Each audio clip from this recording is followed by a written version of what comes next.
Tulip এডুকেশনের আজকের টিউটোরিয়ালে সকলকে স্বাগত জানাচ্ছি। আমি সিএম ইমরান। আজকে আলোচনাটা শুরু করব পঞ্চম শ্রেণীর ইংরেজি পাঠ্য বইয়ের একটি গল্প দিয়ে। আমাদের আজকে আলোচনায় থাকবে the hare and the tortoise. So আমাদের প্যাসেজের প্রথম অংশ বলছে, one day a hare was walking in the forest when he saw a tortoise. মানে কি, যে একদিন এক খরগোশ বনের মধ্যে হাঁটছিল, তখন সে একটি কচ্ছপকে দেখলো। হেয়ার মানে তোমরা জানো যে খরগোশ, এবং টর্টয়েস এটার ঠিক ব্রিটিশ প্রনাউন্সিয়েশনটা একরকম হয় এবং আমেরিকান প্রনাউন্সিয়েশনটা একটু ডিফারেন্ট। যেটাই হোক, টর্টয়েস মানে হচ্ছে কচ্ছপ। Okay, the hare was the fastest animal in the forest. তার মানেটা কি? তার মানেটা হচ্ছে খরগোশ বনের সবচেয়ে দ্রুতগামী প্রাণী। অ্যানিমেল মানে প্রাণী। ওকে, এখন আমি এখানে তোমরা দেখতেই পাচ্ছ যে প্রথম যে লাইনটার যে ওয়াজ ওয়াকিং, এটা আন্ডারলাইন করে রেখেছি। দ্য ফার্স্টেস্ট এটা আন্ডারলাইন করে রেখেছি। তো এইগুলো কেন আন্ডারলাইন করেছি সেগুলো আমি ব্যাখ্যা করব। তার আগে আমি আগে গল্পটা একটু তোমাদের বুঝিয়ে দিই, তারপর আমি বিশ্লেষণে যাচ্ছি। The tortoise was the slowest animal in the forest. তারপর কি বলছে, যে কচ্ছপ হলো বনের সবচেয়ে ধীর গতির প্রাণী। স্লো থেকে এসছে স্লোয়েস্ট। হ্যাঁ, স্লো মানে হচ্ছে ধীর গতির।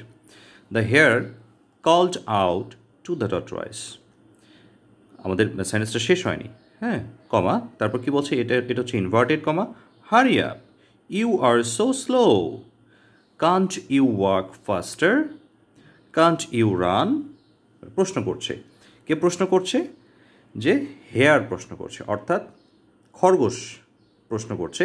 কি প্রশ্ন করছে? যে খরগোশ কচ্ছপকে ডেকে বললো, কল আউট মানে ডেকে বললো, কি বললো? যে হারি আপ, তাড়াতাড়ি করো। হ্যাঁ, ইউ আর সো স্লো, তুমি তো অনেক ধীর গতির, বা তুমি খুবই ধীর, তুমি কি আরও দ্রুত হাঁটতে পারো না? কান্ট ইউ ওয়াক ফাস্টার, তুমি কি আরও দ্রুত হাঁটতে পারো না? কান্ট ইউ রান, তুমি কি দৌড়াতে পারো না? এই প্রশ্নগুলো কে কাকে করলো? এই প্রশ্নগুলো খরগোশ কচ্ছপকে করলো। তারপর কি হলো?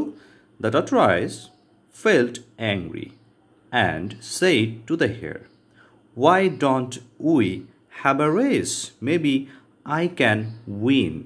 তারপর কচ্ছপ রেগে গেল। ফেল্ট অ্যাংরি, ফেল্ট অ্যাকচুয়ালি এটা পাস্ট টেন্স করা হয়েছে, ফেল থেকে এসছে ফেল্ট, রাগান্বিত হয়ে গেল। অ্যাকচুয়ালি তোমরা বুঝতেই পারছো যে যে কোনো গল্প মাত্রই সাধারণত অতীতকাল নির্দেশ করে বা পাস্ট টেন্স হয়, এখানেও তার ব্যতিক্রম হয়নি।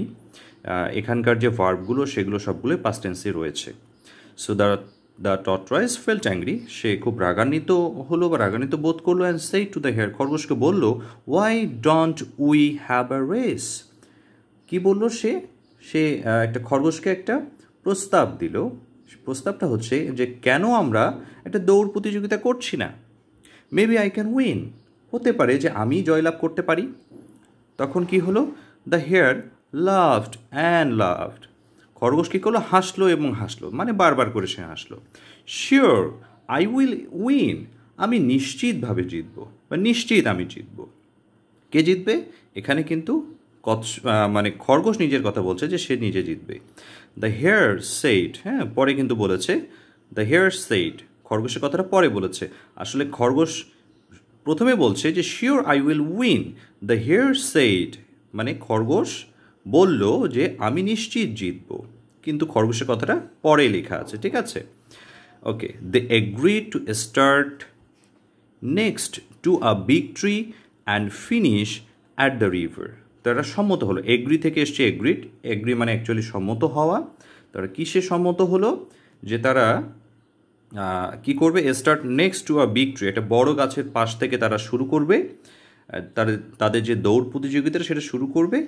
And finish at the river, এবং নদীতে গিয়ে সেটা, নদীর ধারে এক কথায় গিয়ে সেটা শেষ হবে, ঠিক আছে? অর্থাৎ তাদের যে দৌড় প্রতিযোগিতার কথা এখানে বলা হয়েছে সেটা একটা বড় গাছের পাশ থেকে শুরু হবে, যেটা কিনা নদীর ধারে গিয়ে তাদের দৌড় প্রতিযোগিতাটা শেষ হবে। Then they called their friends to watch, তারপর তারা কী করলো? তাদের কিছু বনে, যেহেতু তারা একা বসবাস করে, তাদের আরও কিছু বন্ধু রয়েছে, সেই প্রতিযোগিতাটা দেখার জন্য তারা তাদের বন্ধুদেরকে ইনভাইট করলো বা দেখতে বলল। Okay, the hare stood beside the tortoise, কী করলো? খরগোশ কচ্ছপের পাশে দাঁড়া হলো। অ্যান্ড দ্য রেস বিগ্যান, এবং দৌড় প্রতিযোগিতাটি কী হয়ে গেল? শুরু হয়ে গেল। ওকে, এরপর প্রতিযোগিতা শুরু হওয়ার পরে যে অংশগুলো রয়েছে, আসলে প্যাসেজের সবচেয়ে ইম্পর্টেন্ট পার্ট হচ্ছে এটা, অনেক সময় আমরা দেখেছি যে পিএসসি পরীক্ষাতে একটা পুরো গল্পের নির্দিষ্ট অংশ দেয়া থাকে, অনেক সময় পুরো গল্পটা কিন্তু দেয়া থাকে না। এটা তোমরা নিশ্চয়ই জানো, তোমরা যদি বিগত বছর প্রশ্নগুলো দেখো তাহলে তোমরা সেই ধারণাটা পেয়ে যাবে। The hare ran quickly and in a few minutes the hare was out of sight. কী করলো? খরগোশ খুব দ্রুত দৌড়ালো। কুইকলি মানে কিন্তু অনেক দ্রুত, ঠিক আছে? ওকে, তো অনেক দ্রুত দৌড়ালো এবং ইন আ ফিউ মিনিটস, এটা actually in a few minutes এখানে বলেছে যে অল্প কিছু মিনিটের মধ্যে, এখানে কিন্তু অল্প কিছু সময়ের মধ্যে মিন করবে, হ্যাঁ, কয়েক মিনিটের মধ্যে বা কিছু সময়ের মধ্যেই the hare was out of sight. Out of sight মানে হচ্ছে দৃষ্টির অগোচরে, অর্থাৎ আমরা বলতে পারি চোখের আড়ালে, বা এমনভাবে আমরা বলতে পারি যে সে একদম অদৃশ্য হয়ে গেল। হ্যাঁ, অল্প কিছু মানে কয়েক মিনিটের মধ্যে সে অদৃশ্য হয়ে গেল, তার মানে আমরা চোখ দিয়ে আর তাকে দেখতে পাচ্ছি না, ব্যাপারটা এরকম। The hare said to himself, খরগোশ নিজেই নিজেকে বলল বা নিজে নিজে ভাবছে, the tortoise is far, very far behind বা বাহাইন্ড, হ্যাঁ, যে কচ্ছপ তো আমার অনেক পিছনে পড়ে আছে। I can see the finish line, আমি তো এখান থেকেই যে শেষ প্রান্ত, যেটা শেষ সীমারেখা, যেটা তাদের নদীর ধারে গিয়ে শেষ হওয়ার কথা ছিল, সেটা দেখতে পাচ্ছি। I have time for a nap, আমার তো অল্প কিছুক্ষণ ঘুমানোর জন্য সময় রয়েছে। অ্যাকচুয়ালি ন্যাপ এবং স্লিপের মধ্যে একটু তফাৎ আছে। সেটা কীরকম? স্লিপ মানে একদম ঘুমিয়ে পড়া, এটা একটা অনেকক্ষণ ধরে ঘুমানোর ক্ষেত্রে আমরা স্লিপ ইউজ করি, আর ন্যাপ মানে হচ্ছে অল্প সময়ের বিশ্রামের জন্য আমরা ন্যাপ ইউজ করি, ঠিক আছে? ন্যাপ মানে হচ্ছে খুব অল্প সময় ঘুমানো বা বিশ্রাম করা।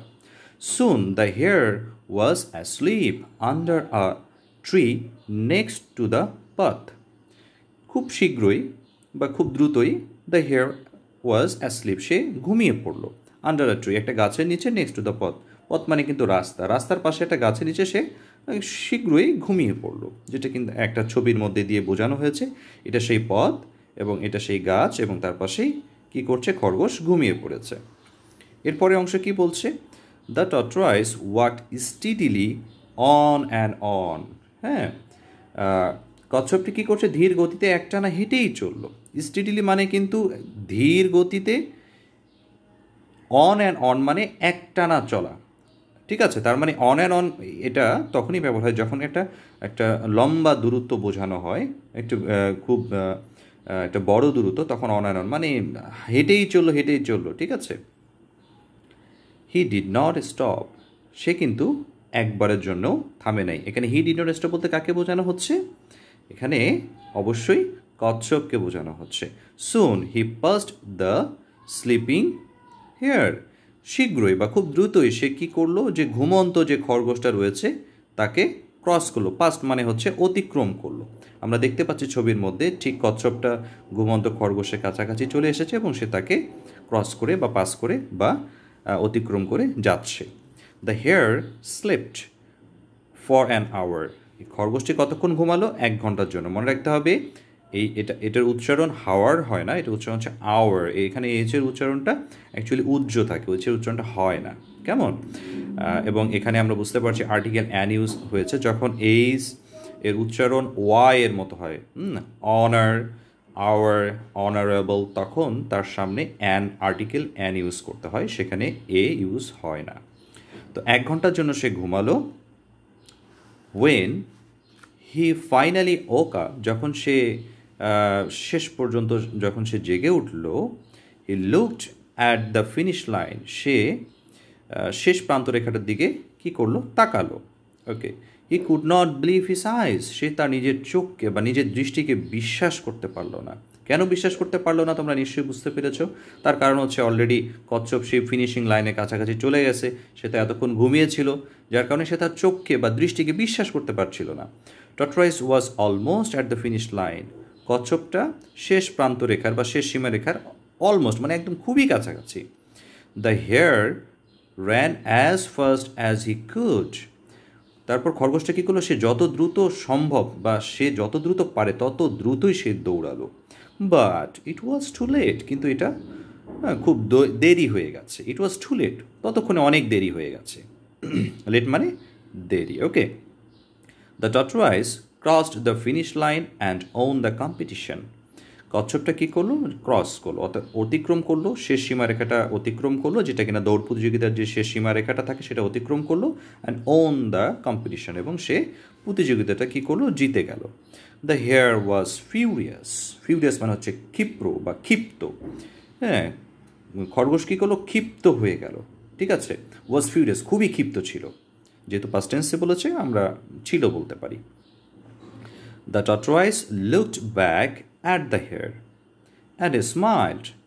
টর্টয়েস কী করলো বা কচ্ছপটা কী করলো, যে খরগোশের দিকে পিছন ফিরে তাকালো, হ্যাঁ, খরগোশের দিকে, অ্যান্ড স্মাইল, এবং মৃদু হাসলো। স্মাইল মানে কিন্তু অট্ট হাসি নয়, খুব মানে অল্প হাসি দেয়, যেটাকে আমরা মৃদু হাসি বলি। তারপর কি বলছে সে, দেন হি সেইড, কে বলছে এটা, এটা টর্টয়েসটা বলছে বা কচ্ছপটা বলছে, slow but steady wins the race, ধীর কিন্তু স্থির কি করে, উইন্স দ্য রেস, প্রতিযোগিতা জয় লাভ করে। ধীর, স্লো ধীর, বাট স্টেডি কিন্তু স্থির। অর্থাৎ আমরা জীবনে যখন আমাদের জীবনে চলার পথগুলোর ক্ষেত্রেও কিন্তু এটা একটা মোরাল একটা লাইন, অর্থাৎ নীতিবাক্য, যেটা এই গল্পের নীতিবাক্য হচ্ছে slow but steady wins the race. মানুষের জীবনের ক্ষেত্রেও কোনো মানুষ যদি খুব ধীর পথে চলে, ধীরভাবে চলে, বাট সে যদি হাল ছেড়ে না দেয়, তাহলে কিন্তু সে তার যে কোনো লক্ষ্যেই পৌঁছতে পারে। ওকে, আমরা এই গল্পটা পড়লাম এবং আমি এখন চেষ্টা করব এই গল্পের কিছু লাইনকে ফোকাস করে তোমাদের কিছু ট্রু ফলস, যেটা আমি ফোকাস করি এবং আমি চেষ্টা করি আমি আমার ছাত্রছাত্রীদেরকে এভাবে বোঝানোর জন্য, সেরকম কিছু ট্রু ফলস আমি রেডি করেছি। যেমন আমাদের এই লাইন থেকে একটা ট্রু ফলস হতে পারে, যেমন আমরা যদি বলি যে while walking in the forest a tortoise saw a hare. While walking in the forest, a tortoise saw a hare. Actually কে কাকে দেখেছিল, ফার্স্ট লাইন থেকে আমরা যদি বলি, এখানে কিন্তু বলা হয়েছে a hare was walking when he saw a tortoise. খরগোশটা হাঁটছিল যখন বনের মধ্যে দিয়ে, তখন কিন্তু সে কচ্ছপকে দেখলো। এটা চেঞ্জ করে দিয়ে আমরা কিন্তু মানে কোশ্চেনে দেওয়া থাকতে পারে যে কচ্ছপটা হাঁটছিল বনের মধ্যে দিয়ে, তখন সে খরগোশকে দেখলো, তখন কিন্তু স্টেটমেন্টটা ফলস হবে। বা এমনও হতে পারে যে while walking in the field বা in the park a hare saw a tortoise, ফরেস্টটাকে চেঞ্জ করে দিয়ে কি করে দিল, পার্ক করে দিল বা ফিল্ড করে দিল, যে একটা খরগোশ যখন মাঠের মধ্যে দিয়ে হাঁটছিল তখন সে কচ্ছপকে দেখলো। এটা কি সত্য হবে? না, কখনোই সত্য হবে না, কারণ সে যখন বনের মধ্যে দিয়ে হাঁটছিল তখন সে কচ্ছপকে দেখলো। এবং এই ফরেস্টের আরেকটা ওয়ার্ড আছে, ফরেস্ট মানে কিন্তু উডল্যান্ড, আমি উপর দিয়ে লিখে দিয়েছি। উডল্যান্ড মানে হচ্ছে এটা ফরেস্টের সিনোনিম বা সমার্থক শব্দ বলা হয়। অনেক সময় আমাদের এরকম সমার্থক শব্দের ব্যবহার থাকতে পারে, সেটা আমাদেরকে জেনে নিতে হবে। তারপর আছে the hare was the fastest animal in the forest, মানে খরগোশ কিন্তু বনের সব থেকে দ্রুতগামী প্রাণী। এই লাইনটাকে যদি একটু চেঞ্জ করি, অর্থাৎ ফার্স্টেস্টের জায়গায় যদি এভাবে দেওয়া থাকে যে দ্য হেয়ার ওয়াজ দ্য সুইফেস্ট অথবা quickest animal in the forest, তখন অনেক স্টুডেন্ট ঘাবড়িয়ে যায় এবং প্যাসেজটা পড়ে দেখে যে না, এখানে তো কোথাও সুইফেস্ট বা কুইকেস্ট ইউজ করা নেই, এখানে আছে ফার্স্টেস্ট, তখন সে হয়তো ভাবে যে এটা ফলস হবে। কিন্তু আমাদেরকে মাথায় রাখতে হবে ফাস্ট মানে হচ্ছে দ্রুত, এটার কিছু সমার্থক শব্দ হচ্ছে সুইফট বা কুইক, এগুলো একই রকম মিনিং। অর্থাৎ আমাকে এখানে ফার্স্টেস্ট না দিয়ে যদি সুইফেস্ট দেয় বা কুইকেস্ট দেয়, তারপরও অর্থের কিন্তু কোনো পরিবর্তন হবে না, স্টেটমেন্টটা ট্রু হবে। ওকে, তারপর এখানে আমরা একটা জায়গায় একটা কনফিউশন তৈরি হয় অনেকের, বিগত বছরগুলোতে আমার ছাত্রছাত্রীদেরও হয়েছিল। যেমন এখানে লেখা আছে the hare felt angry, the tortoise felt angry, আবার এই জায়গাটা লেখা আছে দ্য হেয়ার ওয়াজ ফিউরিয়াস। মনে রাখতে হবে ফিউরিয়াস এবং অ্যাংরি কথার অর্থ কিন্তু একই রকম, তাই মনে রাখতে হবে অ্যাংরি বলতে সাধারণভাবে রাগ বোঝায়, আর ফিউরিয়াস মানে খুব এক্সট্রিম অ্যাঙ্গারকে বোঝায়, অর্থাৎ খুব চরমভাবে যখন কেউ রাগান্বিত হয় তখন সেই অবস্থাটাকে বলা হয় ফিউরিয়াস। এটা কিন্তু একটা অ্যাডজেক্টিভ, যেহেতু একটা নাউনের তার অবস্থা মানে বোঝানো হচ্ছে সেটা। সো আমরা বলছি কি যে ফিউরিয়াস মানে হচ্ছে এক্সট্রিমলি অ্যাংরি, তখন তাকে বলছি ফিউরিয়াস। তো এখানে কিন্তু খেলাটা শেষ হয়ে যাওয়ার বা কম্পিটিশনটা শেষ হয়ে যাওয়ার পরে কী করলো, খরগোশ অনেক রাগান্বিত হয়ে গেছিলো বা ক্ষিপ্ত হয়ে গিয়েছিল। কিন্তু আমরা যখন গল্পটা শুরু করেছি তখন আমরা দেখেছি যে দ্য টর্টয়েস ফেল্ট অ্যাংরি, তাই না, যে কচ্ছপটা রাগান্বিত অনুভব করলো, তখন কিন্তু এই স্টেটমেন্টটা এবং ওই স্টেটমেন্টটা কিন্তু এক না। আমাকে যদি আমি যেভাবে বলতে চাচ্ছি সেটা হচ্ছে যে যদি আমাকে ট্রু ফলসে দেওয়া থাকে the hare felt very angry, the hare felt very angry, আর তুমি এখানে পেয়েছো দ্য হেয়ার ওয়াজ ফিউরিয়াস, তো তুমি দ্য হেয়ার ফেল্ট অ্যাংরি এটা তুমি ফলস বলবে নাকি ট্রু বলবে? মনে রাখতে হবে যদি এভাবে বলা থাকে যে ফেল্টের কথাটা যদি বলা থাকে যে দ্য হেয়ার ফেল্ট অ্যাংরি বা ফেল্ট ভেরি অ্যাংরি, তাহলে মাথায় রাখতে হবে এখানে প্যাসেজে বলা হচ্ছে দ্য টটরাইজ ফেল্ট অ্যাংরি, তার মানে স্টেটমেন্টটা কিন্তু ওইটা ফলস হবে, কারণ টটরাইজ হবে। আর যেহেতু এখানে আবার আছে দ্য হেয়ার ওয়াজ ফিউরিয়াস, খুবই ক্ষিপ্ত হয়ে গেল, মানে ক্ষিপ্ত মানে সাংঘাতিকভাবে রেগে গেছিলো, এখানে কিন্তু স্টেটমেন্টে আলাদাভাবে দেয়, এখানে ফেল্টের কথাটা উল্লেখ নেই। আমাদের সবসময় টেক্সটকে ফলো করতে হবে, অর্থাৎ মূল যে গল্প সেই গল্পের যে শব্দ সেটাকে ফোকাস করতে হবে, যে ফেল্ট কোথায় আছে, এই লাইনে আছে নাকি ওই লাইনে, এই লাইনে আছে, তো এই লাইনটাকে ফলো করতে হবে। ওকে, তারপর আমরা এখানে একটা লাস্ট লাইন, একটা মজার একটা বিষয় আছে, the hare stood beside the tortoise, এখানে কিন্তু খরগোশ কচ্ছপের পাশে এসে দাঁড়িয়েছিল, এটাকে চেঞ্জ করে দিয়ে দিতে পারে যে the tortoise stood beside the hare. হ্যাঁ, সো এটা মাথায় রাখতে হবে, তখন কিন্তু স্টেটমেন্টটা ফলস হয়ে যাবে। ওকে, তারপর আমরা এখানে আবার একটু আসি ইম্পর্টেন্ট পার্টটাতে, সেটা হলো এখানে আমাদের এভাবে বলতে পারি in a few minutes the hare disappeared. যেহেতু এখানে বলা হয়েছে in a few minutes the hare was out of sight, out of sight মানে হচ্ছে দৃষ্টির অগোচরে চলে যাওয়া, অর্থাৎ অদৃশ্য হয়ে যাওয়া। অদৃশ্য হওয়ার অর্থ আরেকটা অর্থ হচ্ছে কিন্তু disappear. So out of site না দিয়ে যদি ডিসঅ্যাপিয়ারও দেয় তারপরে স্টেটমেন্টটা ট্রু হবে, সো এটা বুঝতে হবে। ঠিক আছে, ওকে, তারপর আমরা উল্লেখ করতে পারি the টটরাইজ can see the finish line, যেমন এখানে আমাদের আছে I can see the finish line, এটা কে নিজে নিজে বলছে? হেয়ার নিজে নিজে বলছে, দ্য হেয়ার সেই টু হিমসেলফ, সে নিজে নিজে বলছে I can see the finish line, আমি তো শেষ প্রান্তরেখাটি বা শেষ সীমারেখাটি দেখতে পাচ্ছি। সো এখানে কিন্তু আই বলতে বোঝানো হয়েছে হেয়ারকে, এখানে যদি আমাদেরকে দেয় যে the টটরাইজ can see the finish line, so এটা কিন্তু স্টেটমেন্টটা ফলস হয়ে যাবে। ওকে, আবার আমাদেরকে এভাবে বলতে পারে ঠিক এই জায়গাটায় যে soon the hare was asleep under a tree next to the path, রাস্তার পাশে একটা গাছের নিচে সে ঘুমিয়ে পড়লো, সুন। সো এখানে যদি আমি এভাবে লিখি যে the hare was asleep under a tree next to the path না দিয়ে রিভার লিখে দিলাম। হ্যাঁ, অনেক স্টুডেন্ট আছে এই লাস্ট পর্যন্ত পড়বে না, soon the hare was asleep under a tree next to the, আমি জাস্ট এখানে রিভার দিয়েছি, রিভার কথাটা পর্যন্ত সে যাবেই না, পুরো প্যাসেজটার পুরো লাইনের সাথে মিলে গেছে, ওকে, সে ট্রু লিখে দিবে। কিন্তু তোমাদেরকে মানে একদম পুরো লাইনটা কমপ্লিট করতে হবে। এখানে টু দ্য পথের জায়গায় যে আমি রিভার দিয়েছি সেটা তুমি হয়তো খেয়ালই করো নাই। সো এটা মাথায় রাখতে হবে যে তুমি যখন কোনো প্যাসেজ পড়বে পুরো প্যাসেজটা তোমার ব্রেনে নিয়ে নেবে, যে পথ বলেছে না রিভার বলেছে, ট্রি বলেছে নাকি বিল্ডিং বলেছে, এই এই জিনিসগুলোকে তোমাকে ক্যাচ করে রাখতে হবে।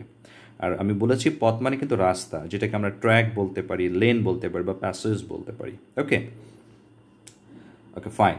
নেক্সট আমরা বলতে পারি the টটরাইজ walked swiftly and on and on, the টটরাইজ walked steadily আছে, আমি যদি এখানে জাস্ট চেঞ্জ করে সুইফটলি দিয়ে দিই, অনেকে কী করবে এখানে ট্রু দিয়ে দিবে, তার কারণ সে হয়তো ভেবেছে স্টেডিলি আর সুইফটলির মিনিংটা কি না। স্টেডিলি মানে হচ্ছে ধীরভাবে যাওয়া, আর সুইফটলি মানে খুব দ্রুতভাবে যাওয়া। এবং ওই যে এস এস দেখেছে মিল, অনেক ক্ষেত্রে স্টুডেন্টরা এই কাজগুলো করে। তো আমাদের মিনিং জানতে হবে এবং ডিপলি সে মিনিংটা লার্ন করতে হবে। সো আমাদের ওই স্টেটমেন্টটাও কিন্তু ফলস হয়ে যাবে। ট্রু স্টেটমেন্টটা হচ্ছে দ্য টটরাইজ ওয়াকড স্টিডিলি, সুইফটলি না। ওকে, ওকে, ফাইন। তারপর আমাদের আসতে পারে যেমন এখানে বলেছে সুন হি পাস্ট দ্য স্লিপিং হেয়ার, সুন মানে কি খুব দ্রুতই বা খুব শীঘ্রই, মানে খুব অল্প সময়ের ভিতরে এক কথায়। সো আমি যদি এটাকে এভাবে চেঞ্জ করে যাই, হি বলতে কিন্তু এখানে টটরাইজকে বোঝানো হয়েছে যে the tortoise passed the sleeping hare within an hour, আমি দিয়ে দিলাম। আমার কথাটাকে খেয়াল করো, the tortoise passed the sleeping hare within an hour, 1 ঘন্টার মধ্যে কী করলো কচ্ছপটা ঘুমন্ত খরগোশকে অতিক্রম করলো। আসলে কি তার 1 ঘন্টা সময় লাগার কথা? সুন মানে তো খুব দ্রুত, তার মানে কিন্তু এই স্টেটমেন্টটাও কিন্তু ফলস হবে। ওই যে তুমি এক জায়গায় পড়েছো অ্যান আওয়ারের কথা, তারপর তুমি মিলিয়ে দেখেছো, হয়তো তুমি ট্রু দিয়ে দিয়েছো, সেটা কিন্তু করবে না। সবাই যে ট্রু দিবে, সবাই যে ভুল করবে, আমি কিন্তু সবাইকে সেটা মিন করছি না। যারা আমি জানি যে তোমরা অনেক কনশাস, তোমরা নিশ্চয়ই খুব ভালো মতো প্যাসেজগুলো পড়ো। আশা করছি তোমরা যদি ভালো মতো পড়ো তোমাদের ভুলগুলো হবে না। ওকে, তারপরে আমরা দিতে পারি যে যেহেতু এখানে বলেছে the hare slept for an hour, 1 ঘন্টার জন্য সে ঘুমিয়েছিল। সো 1 ঘন্টার জায়গায় জাস্ট ফর অ্যান আওয়ার না দিয়ে আমি যদি ফর হাফ অ্যান আওয়ার দিই, এটা হয়তো অনেকেরই চোখে পড়বে না যে the hare slept for half an hour, আধা ঘন্টা, হাফ অ্যান আওয়ার মানে হচ্ছে আধা ঘন্টার জন্য ঘুমিয়েছিল। আর প্যাসেজে আছে কি 1 আওয়ার, হ্যাঁ। সো এটা এইভাবে থাকতে পারে, তখন কিন্তু স্টেটমেন্ট আমাদের ফলস হয়ে যাবে। ওকে, তারপরে এখানে আমাদের দেয়া আছে যে হি কুড নট বিলিভ হিজ আইস, এখানে আমাদের দেয়া থাকতে পারে। এটা যদি এইভাবে দেয়া থাকে যে the hare could not believe his eyes, তো অবশ্যই সেটা ট্রু হবে, কারণ সে আসলে তার খরগোশ তার চোখকে বা তার দৃষ্টিকে কী করতে পারছিল না, যে বিশ্বাস করতে পারছিল না, তাই না? ওকে, আচ্ছা, তারপর এখানে আরেকটা কথা বলি, দ্য হেয়ার ওয়াজ ফিউরিয়াস। এই ফিউরিয়াসের আমি কিন্তু একটা মিনিং লিখেছি, এক্সট্রিমলি অ্যাংরি। সাংঘাতিকভাবে রাগান্বিত হলে বা ভায়োলেন্ট হলে বা ফিয়ার্স হলে সেটাকে আমরা ফিউরিয়াস বলি, খুবই রাগান্বিত হওয়া। জাস্ট এখানে যদি আমি এই ফিউরিয়াসটা চেঞ্জ করে দিই, এক্সট্রিমলি অ্যাংরি যদি দিই, the hare was extremely angry, মাথায় রাখতে হবে, তবুও স্টেটমেন্টটা কিন্তু ট্রু হবে। তো এইরকম ছোটোখাটো অনেক বিষয়গুলো আমাদের থাকতে পারে। এবং লাস্টের যে নীতি কথাটা, সেটা কিন্তু কে বলেছে? এটা কিন্তু টটরাইস বলেছিল, এটা মাথায় রাখতে হবে। এবং টটরাইস কিন্তু ওই খরগোশের দিকে পিছন ফিরে তাকিয়ে তার দিকে একটু মৃদু হেসেছিল। এই লাইনগুলো আমাদের মাথায় রাখবে। এক কথায় তোমাকে টটরাইস এবং হেয়ারের যে অ্যাক্টিভিটিসগুলো আছে সেটা খুব ভালো করে মাথায় রাখতে হবে। তাহলে আজকের মতো এখানে শেষ করছি। নেক্সট টিউটোরিয়ালে নিশ্চয়ই আরও কোনো গল্প নিয়ে আলোচনা করব। ধন্যবাদ সকলকে।